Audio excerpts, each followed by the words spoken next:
पर आपका स्वागत करता हूं। दोस्तों, आज की वीडियो में मैं आपको बताने जा रहा हूं कि आप 12वीं के बाद असिस्टेंट सब इंस्पेक्टर कैसे बन सकते हैं। दोस्तों, बहुत आसान है और बहुत ही कम लोगों को पता होता है कि आप 12वीं पास करके भी डायरेक्ट असिस्टेंट सब इंस्पेक्टर बन सकते हैं। दोस्तों, ज़्यादा करके क्या होता है, जितने भी गवर्नमेंट जॉब की प्रिपरेशन करने वाले कैंडिडेट होते हैं उनको सिर्फ एसएससी कांस्टेबल जीडी या एसएससी सीपीयू एसआई एएसआई या यूपीएससी से असिस्टेंट कमांडेंट की जो वैकेंसी निकलती हैं इन्हीं के बारे में जानकारी होती है।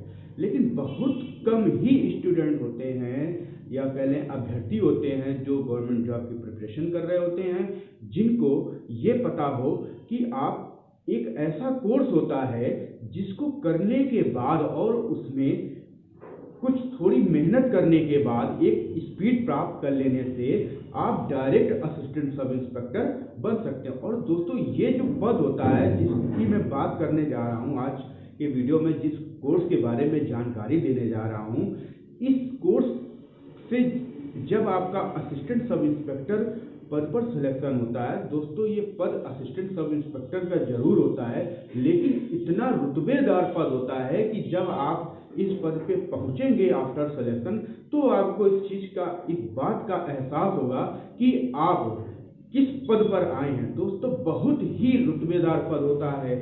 मैं जिस कोर्स की बात कर रहा हूं दोस्तों, वो कोर्स होता है स्टेनोग्राफी। दोस्तों, स्टेनोग्राफी आपने सुनी होगी, बहुत से लोगों के मुंह से सुनी होगी कि स्टेनोग्राफी, आशुलिपि, इसको हिंदी में आशुलिपि भी बोली जाती है, कोई बोलता है शॉर्ट हैंड भी बोल देता है। तो ये सब एक ही चीज होती है। ये अलग अलग क्षेत्रों में, अलग अलग राज्यों में, अलग अलग भाषाओं में होती है। लेकिन दोस्तों, मैं आपको बताने जा रहा हूँ कि आप बेसिकली अगर पैरामिलिट्री में जाना चाहते हैं, जैसे like BSF, CRPF, CISF, ITBP, तो यहाँ पे सिर्फ 2 ही लैंग्वेज मांगी जाती है, या तो हिंदी हो या फिर अंग्रेजी हो। तो दोस्तों, मैं आपको बता दूं कि हिंदी स्टेनोग्राफी से फायदा क्या होता है। जैसे आप किसी राज्य में रह रहे होंगे तो हिंदी स्टेनोग्राफर की वैकेंसी उस राज्य में भी निकलती हैं, लेकिन जो इंग्लिश स्टेनोग्राफर होता है वो सिर्फ सेंट्रल गवर्नमेंट का किसी भी डिपार्टमेंट में वैकेंसी निकाली जाती हैं। वो वहाँ पे हिंदी या इंग्लिश दोनों में से एक ऑप्शन विकल्प देते हैं, कोई एक आती हो।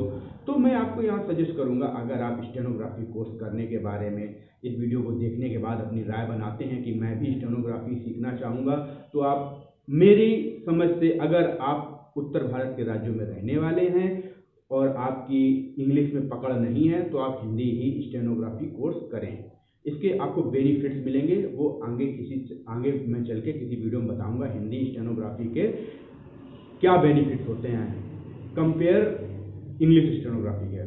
तो मैं आज का जो बेसिक वीडियो है दोस्तों, वो ये है कि आप 12वीं के बाद एएसआई कैसे बन सकते हैं। मैं आज इसकी पूरी जानकारी इस वीडियो में आपको दूंगा।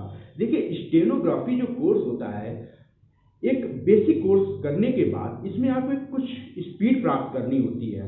80 शब्द प्रति मिनट की स्पीड मांगी जाती है, जो कि आपको 6 से 8 महीने की, अगर आप आज से तैयारी करते हैं, 6 से 8 महीने में आप प्राप्त कर लेंगे, आसानी से प्राप्त कर लेंगे। ये तो डिपेंड करेगा आपकी मेहनत पे और आपको सिखाने वाले की मेहनत पे कि वो कैसा है, आपको किस तरीके से सिखाया जा रहा है। तो ये हो गया समय कितना लगेगा, और आप अगर मेहनत करते हैं तो इससे और जल्दी भी आप इस स्किल को प्राप्त कर सकते हैं। लेकिन यहाँ पे एक कंफ्यूजन बहुत से छात्रों को ये रहता है कि जो स्पीड की बात आती है 80 शब्द प्रति मिनट या 80 वर्ड पर मिनट, तो बहुत से स्टूडेंट इस कंफ्यूजन में रहते हैं। ये जो स्पीड है ये टाइपिंग की होती है और 80 शब्द प्रति मिनट की स्पीड तो बहुत ज़्यादा हो गई। दोस्तों, स्टेनोग्राफी में 80 शब्द प्रति मिनट की स्पीड बिल्कुल नॉर्मल होती है, बहुत आसान होती है। ये टाइपिंग की स्पीड नहीं होती, शॉर्ट हैंड होती है। शॉर्ट हैंड क्या चीज़ होती है, मैं अभी आपको एक वीडियो में फुटेज दिखा दे रहा हूँ। एक तरीके की एक शॉर्ट लैंग्वेज होती है। ये जैसे आप हिंदी स्टेनोग्राफर सीखेंगे हिंदी स्टेनोग्राफी, तो आपको पहले पूरी वर्णमाला सिखाई जाती है। इस टॉपिक में मैं एक वीडियो बना चुका हूँ पहले भी, जिसका लिंक मैं नीचे डिस्क्रिप्शन बॉक्स में दे दूंगा, उसको आप देख लीजिएगा, जो पता चल जाएगा कि आपको कि स्टेनोग्राफी क्या होती है। आज के बेसिक में, आज के पॉइंट पे आता हूँ। तो ये कोर्स कर लेने के बाद आप जब स्पीड, बेसिक कोर्स हो जाएगा, बेसिक कोर्स कर लेने के बाद आपको एक स्पीड प्राप्त करनी होती है। इसमें एक डिक्टेशन दिया जाता है। जैसे मैं आपको अभी बात कर रहा हूँ, जो भी मेरे शब्द मुंह से निकल रहे हैं, तो एक टॉपिक पे मैं बात कर रहा हूँ, तो किसी भी टॉपिक पे एक कहानी स्टोरी बोली जाती है। वहां पे आपको भर्ती में डिक्टेटर एक आपको स्टोरी बोलेगा, उसको आपको शॉर्ट हैंड में लिखना होता है, वापस उसको टाइप करके देना होता है आप जिस भी लैंग्वेज के स्टेनोग्राफर हैं। जैसे आप हिंदी के हैं तो हिंदी में टाइप करके देना होता है, इंग्लिश के हैं तो इंग्लिश में टाइप करके देना होता है। हिंदी और इंग्लिश का दोनों का अलग अलग टेस्ट होता है, अलग अलग बैच होते हैं। तो ये हो गया स्टेनो टेस्ट का। अगर आप स्टेनो सीखते हैं तो आपको टाइपिंग भी आनी चाहिए, बहुत इजी होता है टाइपिंग करना। और स्टेनो इसकी हाईएस्ट तैयारी, अगर आज से आप अभी से मन बनाते हैं, आपने 12वीं पास कर ली है, तो इसमें और किसी सर्टिफिकेट की कोई रिक्वायरमेंट नहीं हो, सिंपली 12वीं चाहिए। आप 18 से 23 साल की एज होनी चाहिए। अगर आप किसी कैटेगरी में आते हैं तो 5 साल की छूट मिल जाती है। अगर और अन्य किसी कैटेगरी में आते हैं, भूतपूर्व सेना या एक्स सर्विसमैन है, उसमें भी छूट मिलती है। ये तो आप विज्ञापन जब निकलता है तो उसमें भी आप दे सकते हैं। अगर किसी प्रकार कोई डाउट हो तो आप नीचे कमेंट्स कर देना, मैं उसका रिप्लाई कर दूंगा। तो बेसिकली मैं आपको बताने ये जा रहा हूँ कि जैसे आप ये कोर्स कर लिया तो इसमें टाइपिंग भी सीख लिया आपने, स्टेनोग्राफी कर ली, इसका सिलेक्शन क्या होता, प्रोसीजर क्या होता है सिलेक्शन का। देखिए, जब भी वैकेंसी निकलती है तो आपकी इसमें योग्यता मांगी जाती है 12वीं पास होनी चाहिए, किसी भी स्ट्रीम से होनी चाहिए। 12वीं या उसके समकक्ष, आपने कैसे भी कर रखा हो, वो 12वीं या उसके समकक्ष होनी चाहिए, जो भारत सरकार द्वारा मान्यता प्राप्त हो, जो इसके 12th के इक्विवेलेंट हो। इसके बाद आपकी हाइट जो है, आप अगर जनरल कैंडिडेट हैं या SC OBC कैंडिडेट हैं तो मेल कैंडिडेट के लिए 165 सेंटीमीटर इसमें हाइट मांगी जाती है और फीमेल कैंडिडेट के लिए 155 सेंटीमीटर हाइट मांगी जाती है। इसमें कुछ नॉर्थ ईस्ट के राज्य हैं और Jammu Kashmir, total hill area आप मान सकते हैं। नॉर्थ ईस्ट होगा हिमाचल, जम्मू कश्मीर, उत्तराखंड, इन राज्यों के कैंडिडेट्स को हाइट में कुछ छूट दी जाती है। जैसे कि अगर आपकी नॉर्मल राज्यों में 165 सेंटीमीटर की हाइट मांगी गई है तो वहां पे 162.5 मतलब 162.5 सेंटीमीटर की आपकी हाइट मांगी जाती है और फीमेल्स के लिए 150 सेंटीमीटर की हाइट मांगी जाती है। दोस्तों, इस वैकेंसी में किसी प्रकार का कोई फिजिकल टेस्ट नहीं होता है, ना ही कोई दौड़ होती है, ना ही किसी प्रकार की लॉन्ग जंप, हाई जंप होती है। बहुत से लोग इस दुविधा में रहते हैं कि मैं दौड़ नहीं पाता हूं, मेरी लॉन्ग जंप, हाई जंप, मेरा फिजिकल सही नहीं है, तो मैं फौज ज्वाइन नहीं कर सकता हूं। जो लोग फौज में जाके CRPF, BSF, CISF, ITBP और भी हैं, इनमें जाके देश सेवा करना चाहते हैं, उनके लिए, और जिनका फिजिकल टेस्ट नहीं है, निकाल पाते हैं किसी कारण, बहुत से लोग होते हैं जिनका वेट थोड़ा ज़्यादा हो जाता है, रेस नहीं निकाल पाते हैं, तो उनको घबराने की ज़रूरत बिल्कुल नहीं है। आपके लिए एक रास्ता ये बहुत अच्छा है जिसमें आप सीधे असिस्टेंट सब इंस्पेक्टर बनकर जा सकते हैं 12वीं के बाद। तो इसमें जब भी वैकेंसी निकलती है तो आप 12वीं पास होने चाहिए। आप जब अप्लाई कर देंगे 18 साल से 23 साल एज होनी चाहिए जनरल कैंडिडेट के लिए, और कैटेगरी में आते हैं तो 3 साल और 5 साल की छूट होती है। किसी किसी में 18 से 25 साल भी एज मांगी जाती है, किसी किसी में, लेकिन मोस्टली 18 से 23 होती है। जैसे CRPF में 18 से 25 है शायद, ये तो विज्ञापन जब निकलेगा मैं आपको क्लियर कर दूंगा, ठीक है। जब और विज्ञापन आने वाला है, 2 साल से भर्ती नहीं आई है, ये बहुत जल्द आने वाला है। CRPF में करीब 250 के ऊपर पद आने वाले हैं, असिस्टेंट सब इंस्पेक्टर स्टेनोग्राफर के, BSF के भी आने वाले हैं और CISF के भी आने वाले हैं। दोस्तों, ये आप इस बात से अंदाजा लगा सकते हैं, जो CRPF का मैं यहाँ पे एग्जाम्पल दे रहा हूँ, CRPF की तो 10 साल से पूरी वैकेंसी ही नहीं भर पाई है, पूरी वैकेंसी खाली जाती है। कारण ये होता है कि ज्यादातर अभ्यर्थियों को पता नहीं होता है कि CRPF में या अदर पैरामिलिट्रीज में असिस्टेंट सब इंस्पेक्टर स्टेनोग्राफर का चयन कैसे हो। फॉर्म निकलता है, लड़के फॉर्म डाल देते हैं और उनको पता ही नहीं होता स्टेनोग्राफी क्या होती है। उनको टाइपिंग आती है, वो पहुंच जाते हैं, रिटर्न देते हैं, अपनी नाप जोक कराते हैं, रिटर्न पास हो जाते हैं। जब पहुंचते हैं तो वहाँ पे इनको स्किल टेस्ट दिया जाता है, बोलते हैं मुझे स्टेनोग्राफी आती नहीं है, तो उनको पता ही नहीं होता है। तो दोस्तों, मैं इस वीडियो के मार्फत से आपको सही जानकारी, पूरी जानकारी देना चाहता हूं ताकि आपको समय से सही मार्गदर्शन मिल सके और आप अपने भविष्य को एक आगे ले जाने के लिए अभी से प्रयास चालू कर दें। अपना करियर बनाने के लिए अभी से प्रयास चालू कर दें, अपना समय ना गंवाएं। अगर आप इच्छुक हैं पैरामिलिट्री में जाने के लिए तो दोस्तों हो सकता है ये वीडियो आपके लिए आज लाइफ चेंजिंग साबित हो, जो आपकी जीवन की दिशा ही बदल कर रख दे। ये तो आपके ऊपर डिपेंड करता है इस वीडियो को देखने के बाद आप क्या राय लेते हैं, क्या विचार, आप क्या सोचते हैं। अगर मैं आपके ऊपर जोर नहीं डाल रहा हूं, आप इस वीडियो को देख रहे हैं, आप जाहिर सी बात है आपके अंदर कुछ इच्छाएं होंगी कि मैं भी वर्दी पहनूं, मैं भी देश सेवा करूं, तभी आप इस वीडियो पे आए हैं। तो मैं ज़्यादा से ज़्यादा आपको सही जानकारी देने का प्रयास कर रहा हूं ताकि आपका सिलेक्शन हो, आप अपनी सारी इच्छाएं पूरी कर सकें, आप अब देश सेवा कर सकें, जो भी है आप करना चाहते हैं। दोस्तों इसका भर्ती का प्रोसेस क्या होता है मैं आपको बता दूं। जैसे फॉर्म डाला आपने, फॉर्म अप्लाई करने के बाद आपको बुलाया जाएगा, आपका फिजिकल मेजरमेंट टेस्ट लिया जाएगा। मतलब कि यहाँ पे लॉन्ग जंप, हाई जंप, दौड़, रेस कुछ नहीं, आपका सिर्फ आपकी हाइट नापी जाएगी। लड़कों को मेल कैंडिडेट का चेस्ट नापा जाता है, चेस्ट आपका 77 सेंटीमीटर होना चाहिए, 77, और फूलने के बाद 82 होना चाहिए। 5 सेंटीमीटर का फुलाव होना चाहिए। अगर 5 सेंटीमीटर आप फुलाव नहीं कर पाते हैं तो चेस्ट के कारण आपको बाहर किया जा सकता है। इसके बाद आपका वेट किया जाता है। दोस्तों वेट में घबराइएगा नहीं, कुछ लोग ओवर वेट भी होते हैं या कुछ लोग वेट से कम होते हैं, जो एक नॉर्मल मानक होते हैं उससे वेट उनका हो सकता है कम हो, तो इसमें आपको प्रोविजनली एक्सेप्ट कर लिया जाता है। फाइनल आपका जब मेडिकल होता है आगे चल के तो वो डिपेंड करता है, उसके आधार पे आपका सिलेक्शन होता है। उस मेडिकल की तिथि तक अगर आप पूरी तरीके से फिट होते हैं तो आपका सिलेक्शन हो जाता है। 10 सालों से ये भर्ती पूरी खाली जा रही है। 3 बार तो दोस्तों इसमें पूरे ऑल ओवर इंडिया में एक कैंडिडेट स्टेनोग्राफर नहीं मिला है।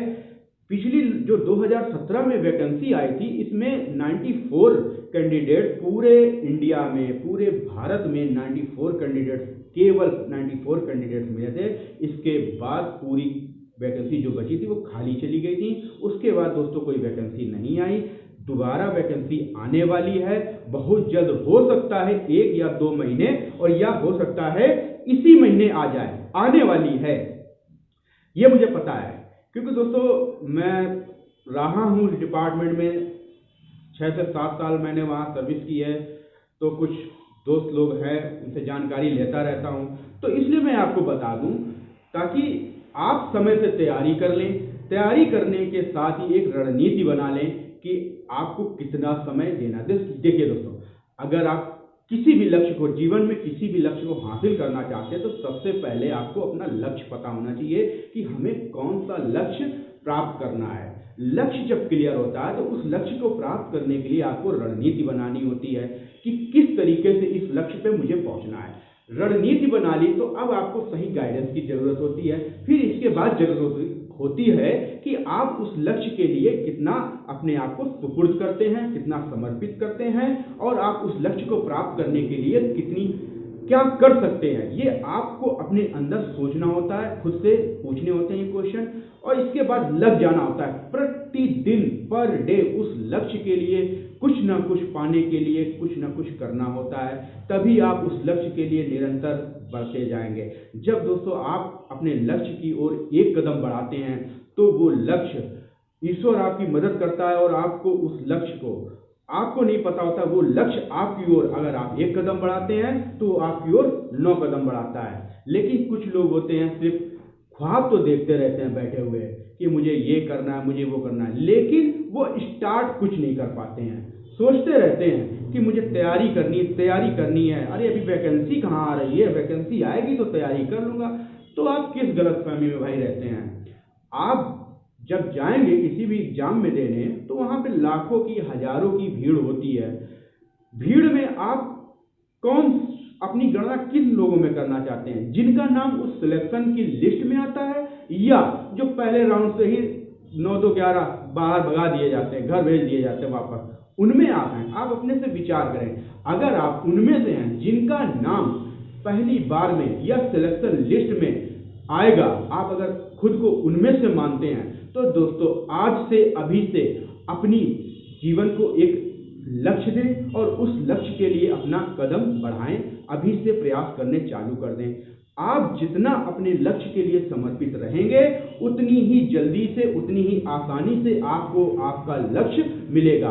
अगर आप कंफ्यूज्ड रहेंगे तो आप लक्ष्य को नहीं प्राप्त कर पाएंगे और अक्सर कहते घूमेंगे, दूसरों पे दोषारोपण करेंगे। अरे वो कोचिंग में मुझे सही पढ़ाया नहीं गया, अरे मेरे साथ ये गलत हो गया, ये हो गया, मैं सही से ये तेज इस टॉपिक पे थोड़ा पकड़ कम थी, या इस टाइप का पेपर थोड़ा इसका लेवल हाई आ गया।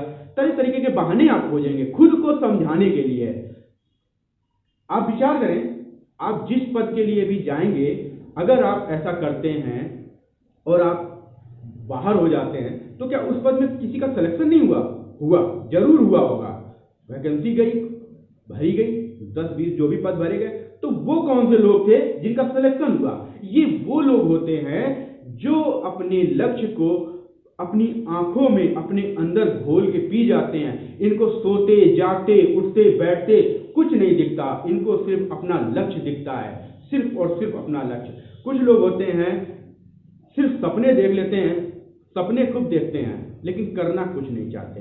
कोचिंग जाते हैं, 2 घंटे 1 घंटे कोचिंग गए, 3 घंटे वहां से बस कोचिंग आ गए, पढ़ाई हो गई। अब इसके बाद फोन में लगे हैं, फेसबुक पे चला रहे हैं, व्हाट्सएप पे सोशल मीडिया पे लगे हुए हैं और अपना टाइम किल कर रहे हैं। दोस्तों, अगर आप अपने लक्ष्य को प्राप्त करना चाहते हैं तो प्लीज सोशल साइट्स को बिल्कुल कुछ समय के लिए भूल जाएं, या एक निश्चित समय निर्धारित कर लें कि आपको आधा घंटा देना है, 15 मिनट। इनसे फायदा कुछ नहीं है, मैं आपको बता दूं क्लियर, कुछ फायदा नहीं आपको मिलने वाला। खुद से आप देखें कि आपने सोशल साइट्स का यूज करके क्या फायदा ले लिया, कुछ नहीं। आपने अपना समय बर्बाद किया और इस समय को आप अपनी प्रिपरेशन में इन्वेस्ट करें। देखिए दोस्तों, अगर आप अपना समय इन्वेस्ट करते हैं तो ये समय आपको बहुत कुछ देगा। अगर आप अपना समय खर्च करते हैं तो ये समय आपको बर्बाद कर देगा, किसी स्तर का नहीं छोड़ेगा। तो जो आप स्टूडेंट हैं, आप कुछ लाइफ में करना चाहते हैं, ऊंचाइयों को छूना चाहते हैं, तो आज से अभी से प्रयास करना चालू कर दें। दोस्तों, प्रयास करने वालों को कभी हार नहीं मिलती है, ये समझ ले। जो हारते वही हैं जो मैदान छोड़ के भाग जाते हैं। ये एक तरीके का आप ये समझ लीजिए वो ग्राउंड है जहां पे आपको बॉल पे बॉल मिलती जाएंगी, लेकिन अगर आप ग्राउंड छोड़ के भाग गए तो आप आउट माने जाएंगे, और आप ग्राउंड पे लगे डटे रहे बैठ लिए तो आप कभी ना कभी किसी न किसी बॉल पे सिक्सर मार देंगे। यहाँ सिक्सर का मतलब है कभी ना कभी आप अपने लक्ष्य को प्राप्त कर लेंगे। तो दोस्तों, मेरा कहने का मतलब यही है कि आप अपने सपनों को देखें, जागती हुई आंखों से देखें, सिर्फ सपने ही न देखें, उन सपनों को पूरा करने के लिए प्रयास करना चालू कर दें। मैंने आपको पूरी जानकारी दे दी है कि 12वीं के बाद कैसे आप असिस्टेंट सब इंस्पेक्टर स्टेनोग्राफर बन सकते हैं। दोस्तों, कुछ लोग होंगे जिनकी हो सकता है ये वीडियो देख रहे हैं जिनकी हाइट ना हो, तो उनके लिए भी स्टेनोग्राफी कोर्स करने के बाद बहुत से चांस होते हैं। इसमें कंपटीशन तो ना के बराबर है, चाहे आप एसएससी में चले जाएं, चाहे आप यूपी SSSC में चले जाएं, चाहे आप यूपीएससी APS से चले जाएं, जहां राष्ट्रपति अधिकारी स्टेनोग्राफर बनता है। यहाँ कोई कंपटीशन नहीं होता। अदर किसी भी एग्जाम को कंपेयर कर लें, आप किसी भी रिकॉर्ड उठा के पिछली वैकेंसियों का देख लें, मेरिट देख लें, और एग्जाम का पैटर्न देख लें, और एग्जाम का लेवल देख लें। ये समझ लीजिए, आप अगर देखेंगे तो आपको यकीन हो जाएगा, मेरे बताने से आप यकीन नहीं करेंगे। और आप जो बेसिकली ये वीडियो जिस टॉपिक पे है 12वीं के बाद आप ASI कैसे बने, दोबारा से रिपीट कर दूं। आप 12वीं पास हैं, आपकी हाइट 165 सेंटीमीटर है मेल कैंडिडेट के लिए, फीमेल कैंडिडेट के लिए 150 सेंटीमीटर है। लड़कियों का हाइट और वेट नापा जाता है, लड़कों का हाइट चेस्ट और वेट नापा जाता है, डॉक्यूमेंट चेक किए जाते हैं, डॉक्यूमेंट पास कर लेते हैं, हाइट वेट टेस्ट पास कर लेते हैं। इसके बाद आपको नेक्स्ट रिटन टेस्ट के लिए बुलाया जाता है। रिटन टेस्ट दोस्तों 200 नंबर का होता है CRPF में, जिसमें आपका हिंदी अथवा इंग्लिश ऑप्शन मिलता है, न्यूमेरिकल 50 नंबर का, क्लरिकल एप्टीट्यूड 50 नंबर का, बहुत इजी पेपर होता है, और GA आती है, जनरल इंटेलिजेंस। और इसके बाद 25 नंबर का एक ऐसे होता है जिसमें ऐसे और लेटर आता है। ये 25 नंबर का जो ऐसे और लेटर होता है, इसके नंबर बाद में फाइनल मेरिट में काउंट होते हैं। दोस्तों, ये 200 नंबर का जो ऑब्जेक्टिव पेपर होता है, इसकी मेरिट तुरंत रिटर्न के एक आध महीने में निकाल दी जाती है, रिजल्ट डिक्लेयर कर दिया जाता है, जिसमें आपको मात्र जनरल कैंडिडेट को 80 नंबर लाने होते हैं। अगर आप 80 नंबर ले आए तो रिटर्न क्वालिफाई मानकर आपको स्किल टेस्ट के लिए कॉल किया जाता है। जब आप स्किल टेस्ट क्वालिफाई कर लेंगे, स्किल टेस्ट में आपका स्टेनोग्राफी का टेस्ट होगा, आपको 10 मिनट की डिक्टेशन दी जाएगी, हिंदी अथवा इंग्लिश, जो आप जिस भी लैंग्वेज से आप स्टेनोग्राफी सीखे हैं। इसके बाद आपको 65 मिनट का समय दिया जाएगा, कंप्यूटर सिस्टम दे दिया जाएगा, उस डिक्टेशन को, उस स्पीच को आपको टाइप करके देना होता है। अब ये आपका स्टेनोग्राफी टेस्ट हो जाता है। अगर आप स्टेनोग्राफी के जो मानक होते हैं उतना पास कर लेते हैं, इसके बाद आपको मेडिकल के लिए बुलाया जाएगा। दोस्तों हाँ, एक बात और, मेडिकल यहाँ पे अदर सीपीओ, एसआई या कांस्टेबल जीडी की अपेक्षा यहाँ पे इसका मेडिकल का स्तर थोड़ा डाउन रहता है। इसमें अगर आपको थोड़ी बहुत दिक्कत भी होती है, प्रॉब्लम भी होती है, किसी में मान लीजिए कुछ आई साइड वीक है, तो आपका यहाँ पे सिलेक्शन होने के चांसेस रहते हैं, यहाँ पे कुछ छूट मिलती है। लेकिन अदर में वहाँ पे आप ना करें, नहीं, बिल्कुल नील बाहर कर दिए जाते हैं। यहाँ पे कुछ होता है, ये आप विज्ञापन में देख सकते हैं। ठीक है, ये हो गया आपका सिलेक्शन प्रोसेस।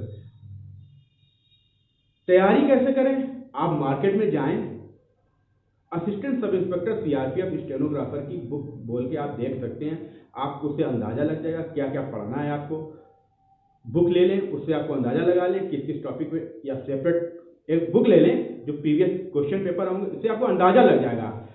उससे आपको अंदाजा ले लिया, फिर इसके बाद आप चाहे कोचिंग कर लें, चाहे सेल्फ स्टडी भी घर पे ही तैयारी कर सकते हैं। इतना लेवल इसका हाई नहीं आता है कि आपको इसके रिटर्न के लिए आपको कोचिंग करनी पड़े। मात्र 80 नंबर, क्योंकि वैकेंसी खाली आती है, मेरिट ही नहीं बन पाती है। इसका कारण भी होता है कि बहुत से लड़के जो स्टेनोग्राफी करते हैं उनकी हाइट नहीं होती है, तो वो जाते हैं, हाइट से बाहर होके आ जाते हैं। 100 में मान लीजिए 100 लड़के गए, 100 में 80 लड़कों की हाइट ही नहीं थी, आ गए। 20 लड़के बचे, 20 लड़के रिटर्न दिए जाके, 20 लड़कों में मान लीजिए 10 लड़के 80 नंबर ही नहीं प्राप्त कर पाए, बचे 10 लड़के, 10 लड़कों ने स्टेनो टेस्ट दिया, हो सकता है 2 नंबर लड़के स्टेनो ही पास हुए, 8 लड़के स्टेनो का फेल हो गए, 2 लड़के बचे। अब 2 लड़कों का जब मेडिकल हुआ तो हो सकता है दोनों मेडिकल अनफिट थे, तो दोनों बाहर हो गए। तो दोस्तों 100 लड़कों में कितना रिजल्ट हुआ? 0। यही कारण था। मैं 2 भर्तियों में रहा हूं, मैंने देखा 4000 लड़कों का 2 बार एग्जाम लिया है, एक भी लड़का पास नहीं मिला।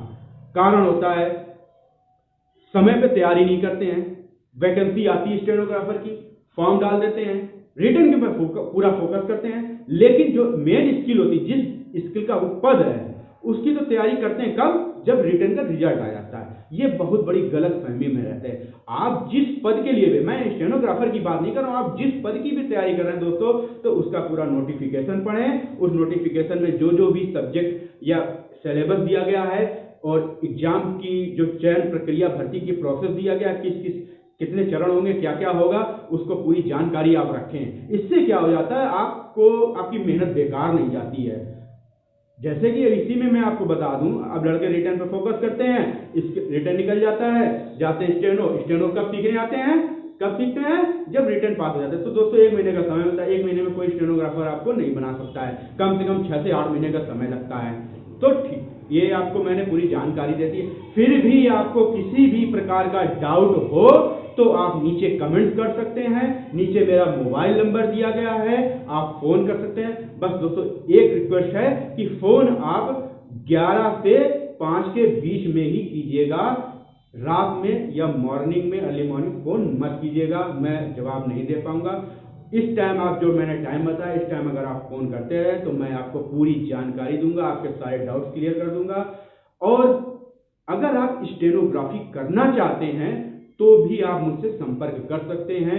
मैं आपको घर बैठे आपके मोबाइल पर बेसिक कोर्स का पूरा वीडियो उपलब्ध करवा दूंगा। इसके बाद आपको स्टेनो की स्पीड कैसे प्राप्त करनी है, एडवांस आउटलाइन भी प्रोवाइड कराऊंगा। अभी हो सकता है शायद आप ना समझ पा रहे हैं आउटलाइन क्या होती है, जब आप कोर्स करेंगे तो आपको पता चल जाएगा। दोस्तों इस कोर्स की कुछ फीस होती है, वो फीस आपको पेड करनी होगी, ठीक है। और जो भी गाइडेंस हो, जो भी आपको कंफ्यूजन होगा, सारे कंफ्यूजन मैं आपके खत्म कर दूंगा। आप केवल कॉल करें, अपने डाउट सारे क्लियर करें दोस्तों। तो दोस्तों ये वीडियो आपको कैसा लगा? अगर वीडियो में बताई गई जानकारी, मेरे द्वारा दी गई जानकारी आपको पसंद आई हो तो दोस्तों वीडियो को लाइक कर लीजिएगा। अगर आप चैनल पर नए हैं तो चैनल को सब्सक्राइब कर लीजिएगा और अपने जैसे अन्य दोस्तों के साथ, भाई बंधुओं के साथ जो लोग तैयारी कर रहे हैं किसी कारणवश सरकारी नौकरी की, लेकिन रिटन किसी का वीक है, नहीं कर पा रहे हैं, सिलेक्शन नहीं पा रहे हैं, तो आप दोस्तों दूसरों को भी इस वीडियो को शेयर कर सकते हैं। हो सकता है आपके इस वीडियो को शेयर करने से किसी का भला हो जाए। दोस्तों तो मैं चलता हूं, आपको मिलता हूं नेक्स्ट वीडियो में। धन्यवाद।